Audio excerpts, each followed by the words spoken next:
গুৰিবিহীন এজোপা বিশেষ গছ ২০ বছৰে এখন গাঁৱক প্ৰদান কৰি আহিছে সুৰক্ষা।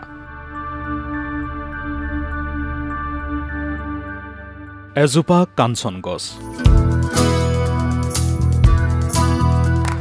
গুৰি উভালি পৰা এই কাঞ্চন গছজোপাই ৰক্ষা কৰিছে মাজুলীৰ এখন গাঁও।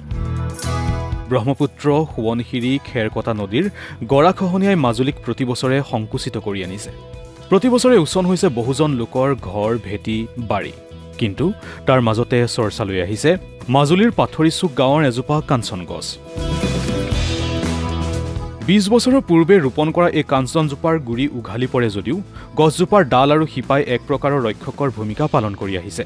গছজোপাই গৰাখহনীয়া ৰোধ কৰি পাথৰিচুক গাঁওখনক প্ৰাকৃতিকভাৱে সুৰক্ষা প্ৰদান কৰি আহিছে। প্ৰথমতে ডালৰ পৰাই এইটো ৰোৱা হয় গড় কিনাৰত। এই গড় কিনাৰত ৰুই দিয়াৰ পিছত ক্ৰমান্বয়ে সি পানীলৈ নিজে নিজে বিচাৰি আহিব। বিচাৰি অহাৰ লগে লগে আপোনাৰ এজোপাৰ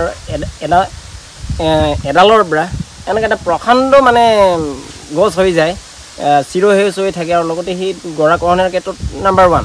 গাঁওখনৰ সুৰক্ষাৰ ক্ষেত্ৰত আমাৰ বুঢ়া মেতাসকলে যেনেদৰে এইটো চেষ্টা কৰি ক'ৰ পৰা উলিয়ালে নাজানো, তেখেতসকলে চিন্তা কৰি এই গছজোপা ৰোৱাৰ 5 বছৰ পিছৰ পৰা গৰাখহনীয়া মোটামুটি বন্ধ হৈ গ'ল।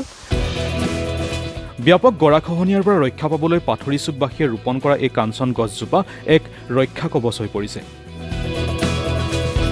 মাজুলীৰ বিভিন্ন প্ৰান্তত হৈ থকা গৰাখহনীয়াৰ পৰা ৰক্ষা পোৱাৰ ক্ষেত্ৰত এক থলুৱা সমাধান হ'ব পাৰে বুলি ৰাইজে সম্ভাৱনা প্ৰকাশ কৰিছে।